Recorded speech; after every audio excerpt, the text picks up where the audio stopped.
उत्पत्ति ग्रंथ अध्याय 17। जब अब्राम की उम्र 99 वर्ष की थी तो प्रभु ने उसे दर्शन देकर कहा, मैं सर्वशक्तिमान ईश्वर हूं, तुम मेरे सम्मुख निर्दोष आचरण करते चलो। मैं तुम्हारे लिए अपना विधान निर्धारित करूंगा और तुम्हारे वंशजों की संख्या बहुत अधिक बढ़ा दूंगा। अब्राम ने साष्टांग प्रणाम किया और ईश्वर ने उससे यह कहा, तुम्हारे लिए मेरा विधान इस प्रकार है, तुम बहुत से राष्ट्रों के पिता बन जाओगे। अब से तुम्हारा नाम अब्राम नहीं बल्कि इब्राहिम होगा, क्योंकि मैं तुम्हें बहुत से राष्ट्रों का पिता बनाऊंगा। तुम्हारे असंख्य वंशज होंगे। मैं तुम लोगों को राष्ट्रों के रूप में फलने फूलने दूंगा। तुम्हारे वंशजों में राजा उत्पन्न होंगे। मैं तुम्हारे लिए और तुम्हारे बाद तुम्हारे वंशजों के लिए पीढ़ी दर पीढ़ी अपना चिरस्थायी विधान निर्धारित करूंगा। मैं तुम्हारा और तुम्हारे बाद तुम्हारे वंशजों का ईश्वर होऊंगा।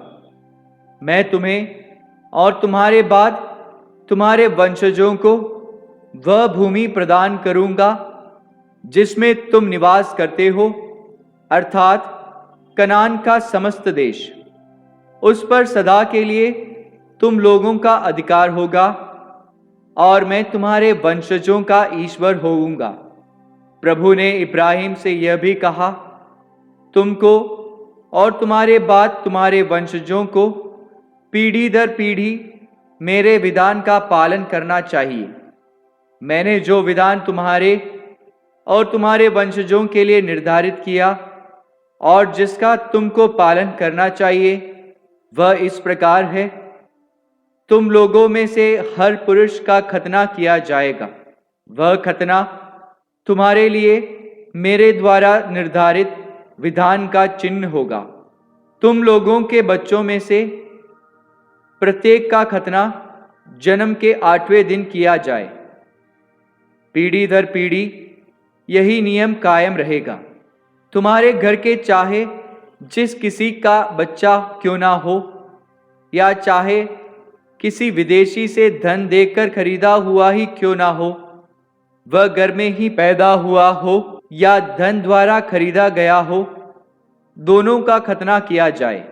इस प्रकार मेरे विधान का यह चिन्ह तुम लोगों को देह में चिरकाल तक बना रहेगा। वह पुरुष अपने लोगों से बहिष्कृत किया जाएगा जिसकी देह में खतना नहीं किया गया है, क्योंकि उसने मेरे विधान का नियम भंग किया है। प्रभु ने इब्राहिम से कहा, तुम अपनी पत्नी को साराई नहीं बल्कि सारा कहकर पुकारो। मैं उसे आशीर्वाद दूंगा और वह तुम्हारे लिए पुत्र प्रसव करेगी।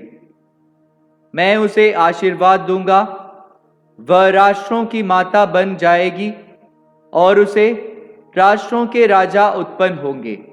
इब्राहिम मुंह के बल गिरकर हंसने लगा, क्योंकि उसने अपने मन में यह कहा, क्या 100 वर्ष के पुरुष को पुत्र हो सकता है?